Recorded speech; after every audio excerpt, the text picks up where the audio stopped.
이 시간 우리가 함께 교독한 본문 말씀은 즐거워하고 크게 기뻐하라 라고 우리에게 말씀을 주고 있습니다. 7절 말씀을 보십시오. 우리가 즐거워하고 크게 기뻐하며 그에게 영광을 돌리세. 어린 양의 혼인기약이 이르렀고 그의 아내가 자신을 준비하였으므로. 우리가 즐거워하고 크게 기뻐해야 될 이유가 어디에 있습니까? 혼인잔치가 열렸기 때문입니다. 우리가 앞선 주일들마다 용과 두 짐승, 또 큰 음녀와 큰 성 바벨론, 이것들에 대한 말씀을 들었고 이 가운데서 살아가는 성도들의 모습이 얼마나 힘든 것인지에 대한 말씀들을 들었었습니다.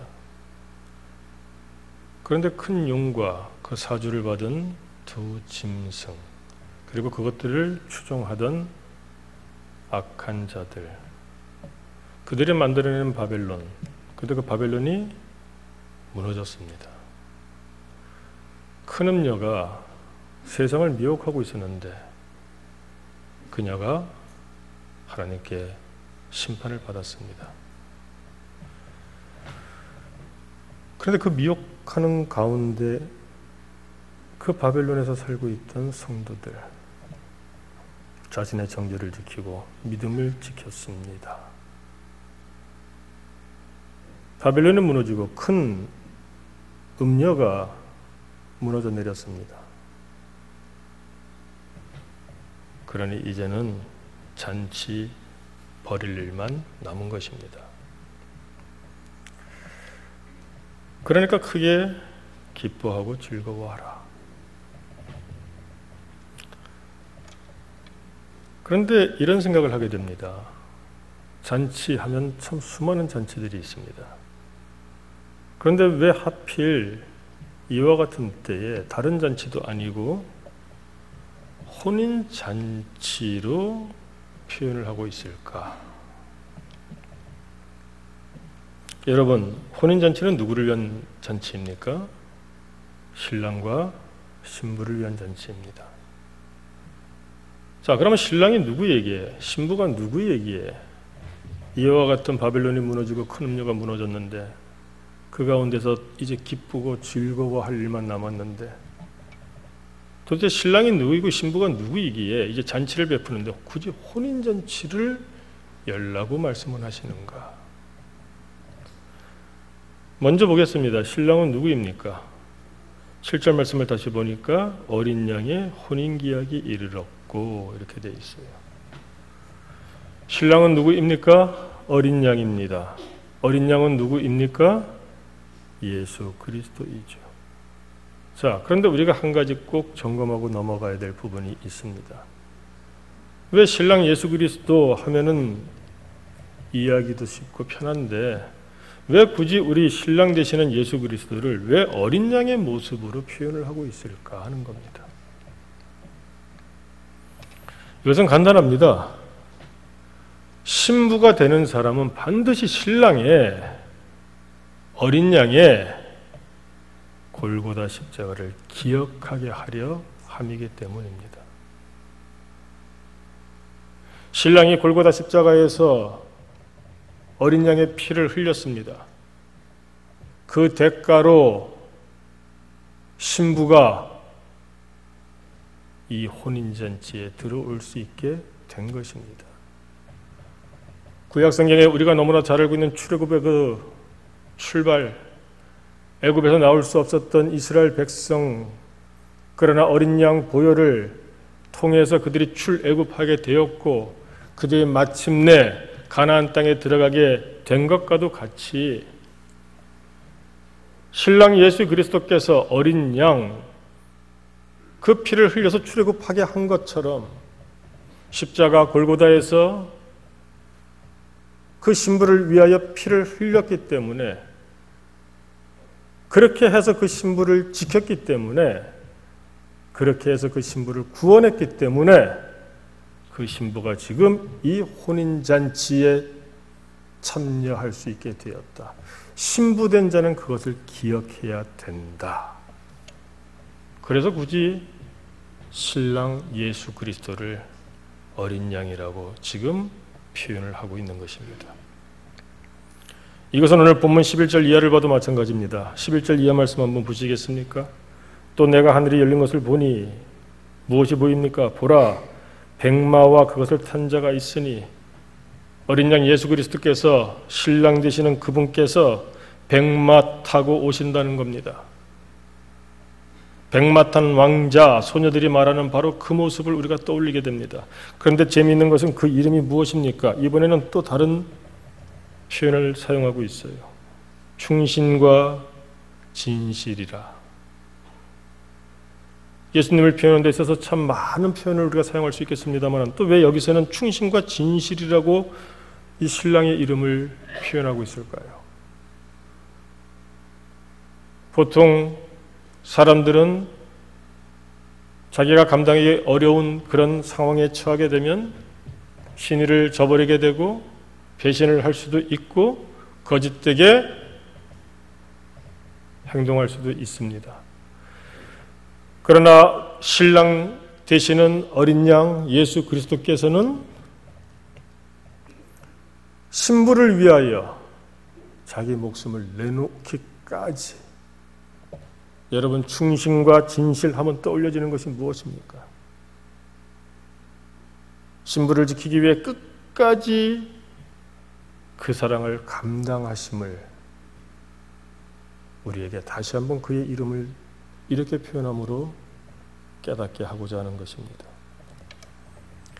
13절 말씀도 한번 보시겠습니까?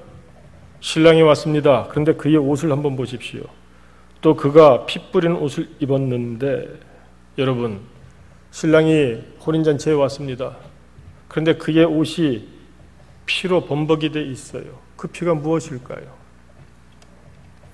이 피는 두 가지로 설명할 수 있습니다만은 우리가 오늘 앞서 이야기한 그 맥락에서 볼 때는 이 신부를 구하기 위해서, 이 신부를 지키기 위해서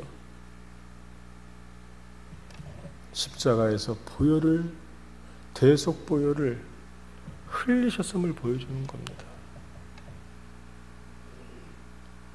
사실 그것뿐만이 아니겠죠? 지금 말을 타고 왔습니다. 14절 이하를 보니까 하늘에 있는 군대가 그 충신과 진실을 따르고 있습니다. 즉 어린 양을 따르고 있습니다. 오면서 어떤 일이 생깁니까? 우리가 뒤편에 보면 나타나고 있는 바와 같이 큰 전쟁이 벌어집니다. 오직 이유는 한 가지입니다. 이 신랑 예수 그리스도 어린 양께서 자신의 몸도 찢으시면서 자기 옷에 피가 흐를 만큼 그렇게 신부를 구하기 위해서 군대를 이끌고 달려오셨는데, 오다 보니까 이것을 막으려고 하는, 신부를 해하려고 하는 수많은 적군들, 그들을 어떻게 합니까? 칼로 도륙을 내죠. 여러분 15절 마지막 절 말씀 한번 보세요. 맹렬한 진노의 포도주 틀을 밟겠고, 우리는 포도주가 문화적으로 익숙하지 않습니다. 그런데 그 포도주를 만들 때 한번 생각해 보세요. 포도를 놓고서 사람들이 들어가서 막 밟습니다. 포도주 틀을 밟아요. 그럼 포도주 틀에서 어떻게 될까요? 붉은 포도즙이 튀게 되겠죠. 사람을 칼로 내리치면 어떻게 되겠습니까? 그 피가 사방으로 튀겠죠. 충신과 진실이신 어린 양 예수 그리스도께서, 신랑 되신 예수님께서 천군 천사들을 거느리고 신부를 구하러 지금 달려오고 있습니다. 자신의 몸이 찢기는 그 어린 양의 고통도 감수하고 그 피로 범벅이가 되어 있습니다. 그런데 그것뿐만이 아니라 군대를 이끌고 신부를 찾기 위해서 달려오는데, 전장에서 얼마나 많은 적군을 베어야 했는지 그 몸에 마치 포도주 틀을 밟았을 때 사방으로 튀는 그 붉은 포도즙과 같이, 그러니까 지금 이 신랑의 모습이 어떻다는 거예요. 그런데 그 모든 핏빛이 무엇을 의미하는 것입니까? 신부를 구하기 위해서, 신부를 지키기 위해서, 신부와 함께 혼인잔치에 들어가기 위해서 우리 예수님께서 무엇을 하셨는지 그것을 지금 보여주시는 표현들이고, 이와 같은 것들을 신부가 알아야죠. 신부가 알아야 됩니다. 내가 예뻐서, 내가 아름다워서, 내가 똑똑해서, 내가 내 재능으로 이 신랑을 만난 것이 아니라 내가 처참하게 끝날 수 있는 그와 같은 인생이었는데 우리 예수 그리스도께서 나를 위하여 전적으로 이같이 피를 흘려주셔서, 그래서 내가 마침내 신부가 되어 혼인잔치에 들어가게 되었구나. 아, 이것이 다 은혜이고 이것이 바로 사랑이구나. 이걸 기억하게 하려고 오늘 어린 양, 충신과 진실, 이런 표현들을 썩 하시면서 혼인잔치를 말씀하고 있는 것입니다. 자, 그렇다면 신랑은 누구신지 알겠는데 신부는 누구일까요? 많은 분들이 아는 것 같습니다. 그러나 명명백백하게 표현은 어렵게 하시는 것 같습니다.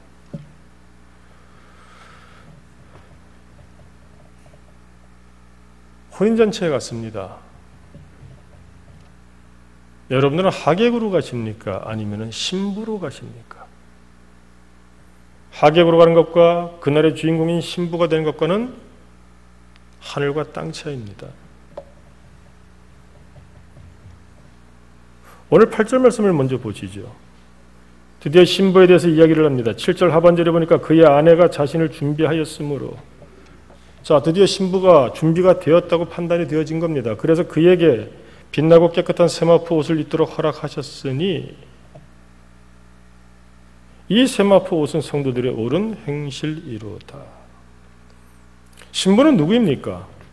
빛나고 깨끗한 세마포 옷을 입도록 허락받은 여인이에요. 그런데 그의 아내가 스스로 자신을 준비했다는 겁니다. 무엇을 준비했다는 것일까요?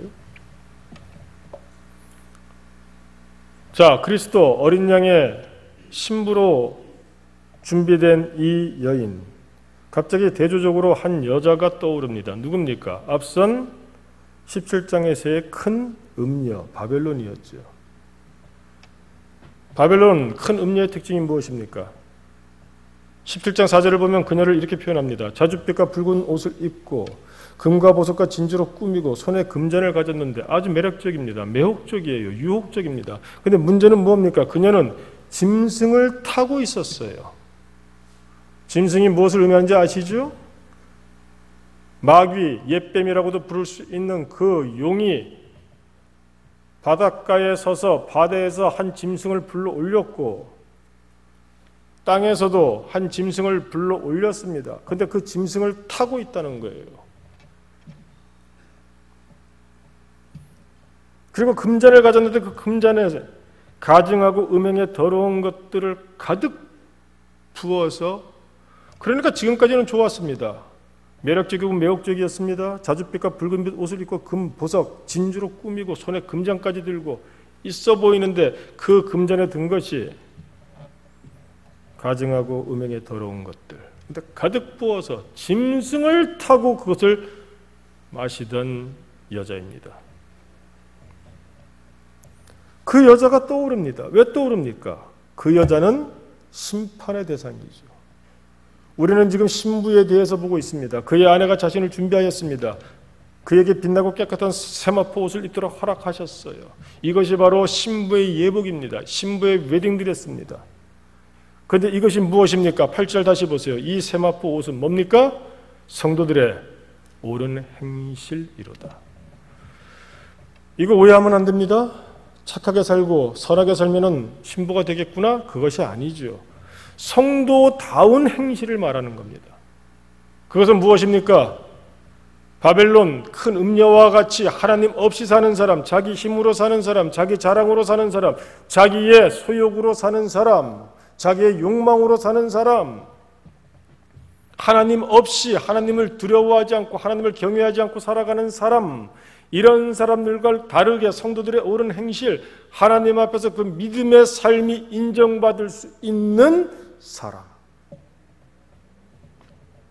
세마포 옷은 성도들의 옳은 행실이로다. 바벨론 큰 음녀, 그와 같은 세상 풍조에서 미혹되지 않고 자신을 지키기 위해서 얼마나 고통스럽습니까? 금전에 무언가를 마시고 싶어하는 것은 모든 사람들의 욕구인데, 본능인데, 그것을 금하고 그것을 참고 그것으로부터 자기를 지키려고 하고,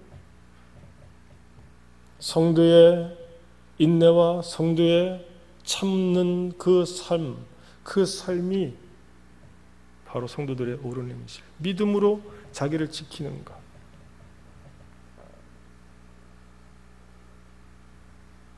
누굴까요? 결국은 이 신부는 여러분들 성도 맞습니까? 그러면 바로 여러분입니다.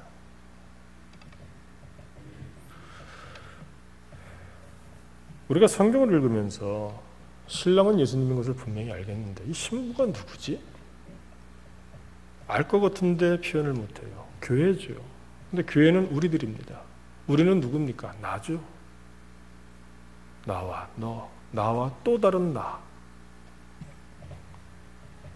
이것은 하나의 표현 방법인데,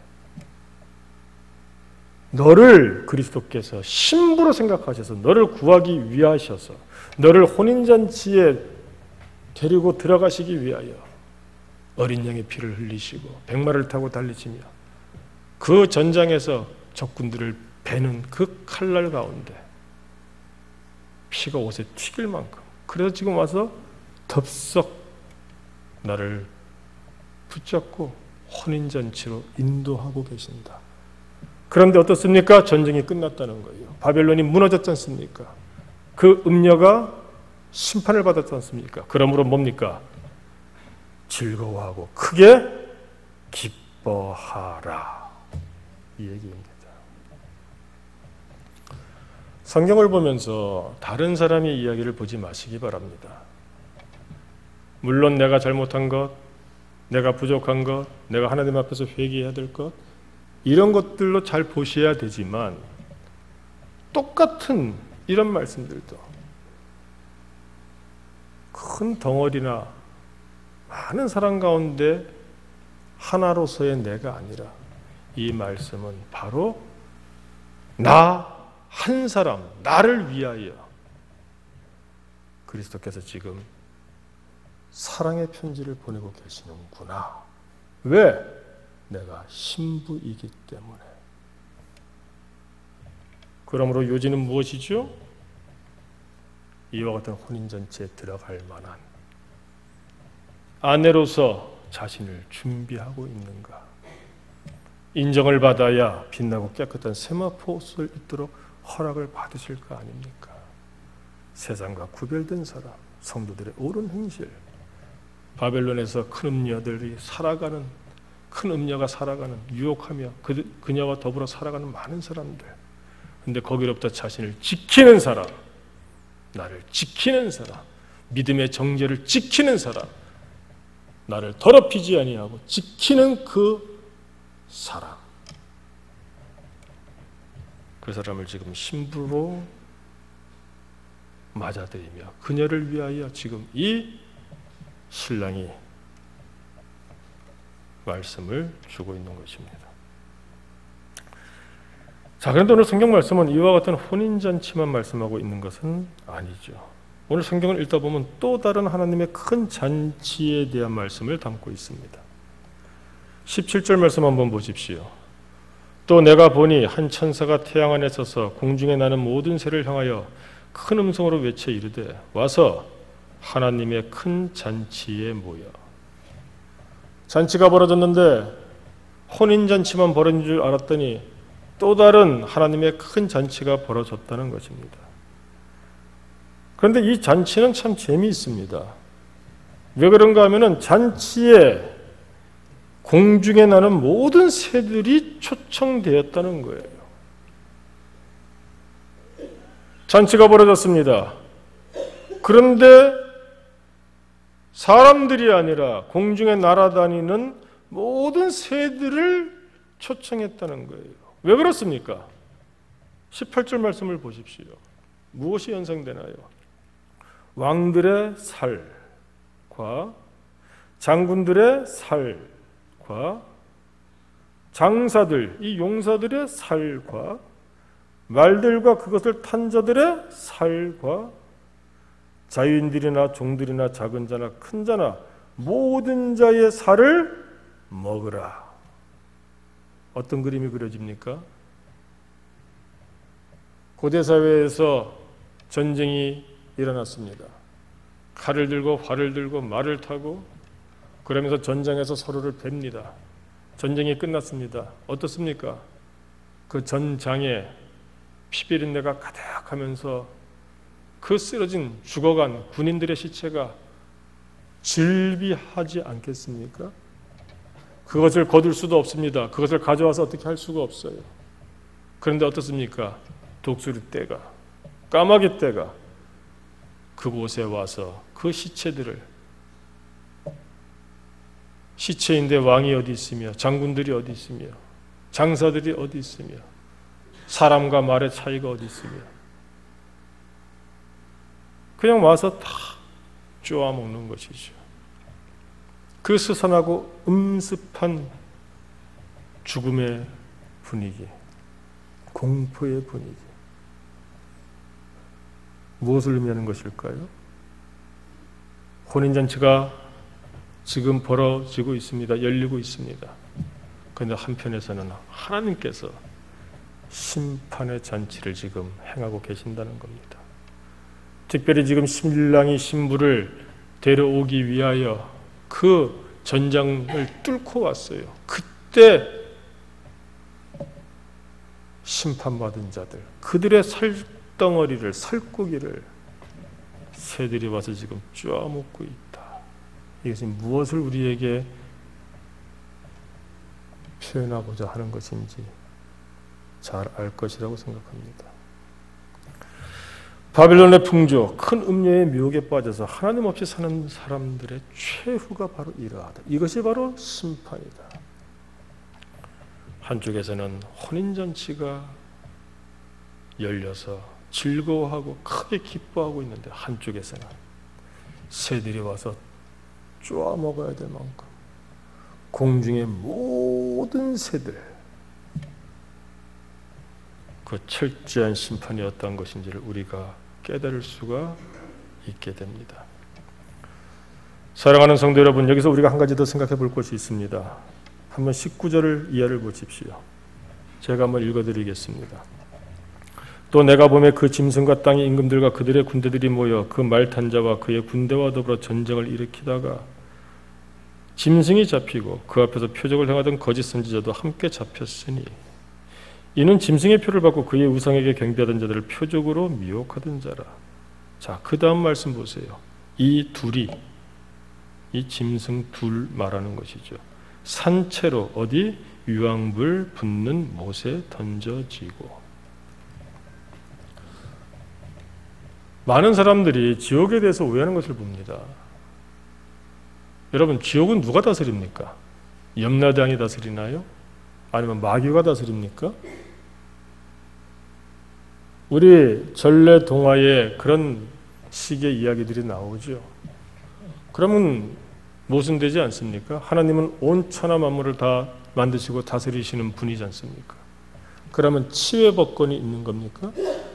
해방구가 있는 건가요? 그 지옥은 하나님의 손길에 닿지 아니하고 오직 마귀 사탄의 세력이 지배하는 곳입니까? 아닙니다. 막연하게 세상 것과 성경적인 것을 섞어서 이해하면 어려워지게 됩니다. 우리 사회에서 아주 몹쓸 짓을 했다, 가장 몹쓸 짓을 했다, 범죄를 저질렀다. 그러면 어디로 갑니까? 그런데 그곳으로 가게 되면 거기에서도 그 형벌의 경중이 나뉘어지게 되죠. 여러분, 한 가지만 보시겠습니다. 어차피 다음 주일날 우리가 봐야 될 말씀인데 20장 10절 말씀 보세요. 20장 말씀에서는 드디어 마침내 이제 짐승은 오늘 잡혔고 마침내 짐승들을 불러 올렸던 용이 잡힙니다. 근데 용을 보세요. 자, 10절 말씀 보세요. 또 그들을 미혹하는 마귀가, 이게 용입니다. 이게 용인지 어떻게 알 수 있는지 아세요? 자, 20장 2절 보세요. 20장 2절. 용을 잡으니 이 용이 뭡니까? 곧 옛뱀이요 마귀요 사탄이라 이렇게 되어 있어요. 이땐 잡았다가 잠시 놓아줍니다. 그건 다음 시간에 우리가 볼 것인데 결국 뭡니까? 10절 말씀을 보니까 그들을 미혹하는 마귀가 불과 유황못에 던져지니, 용이라고 해서 그 불과 유황못이 있는 지옥의 수장이라는 것이 아니에요. 그 지옥은 악인들을 심판하는 곳이기도 하지만 그들의 우두머리가 되는 짐승들과 심지어 용은 가장 바닥에서 가장 크게 심판받고 형벌을 받는 곳입니다. 또 그들을 미혹하는 마귀가 불과 유황못에 던져지니 거기는 그 짐승과 거짓 선지자도 있어. 보세요. 거기 다 몰려 있잖아요. 잡혀 있잖아요.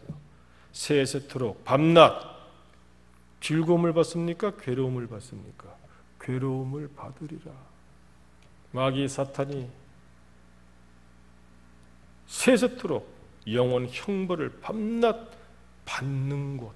그래서 하나님이 허락하신 곳이 바로 지옥입니다. 거기에 그를 따르던 두 짐승도 들어가 있습니다. 거기에 그들을 따르던 하나님을 두려워하지 않는 자들도 들어가 있습니다. 거기에 이마에 666이 새겨진, 삶에서 666이 새겨진 사람과 같이 살던 사람들이 다 들어가서 영원 형벌을 받는다는 겁니다. 오늘 본문 말씀을 통해 우리가 생각해 볼 것은 무엇인가요? 이런 바벨론, 이런 큰 음녀가 지배하는 이 세상에서 나를 지키시기 위하여 지금도 나를 위해 피를 뿌리며 병마 타고 달려오시는 나의 신랑 어린 양 예수 그리스도께서 계신다. 그 말씀을 주고 계시는 거예요. 그러므로 우리는 어떻게 살아야 됩니까? 자기 자신의 믿음의 정죄를 지키며 살아야 됩니다.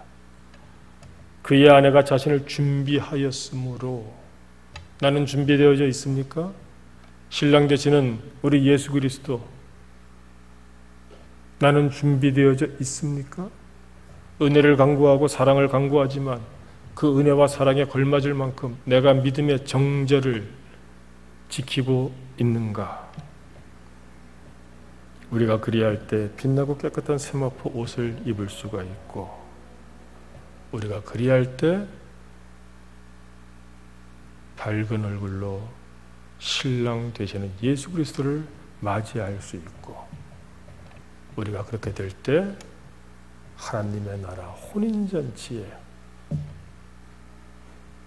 하객이 아니라 신부로서 참여하게 된다. 이 말씀을 주고 있습니다.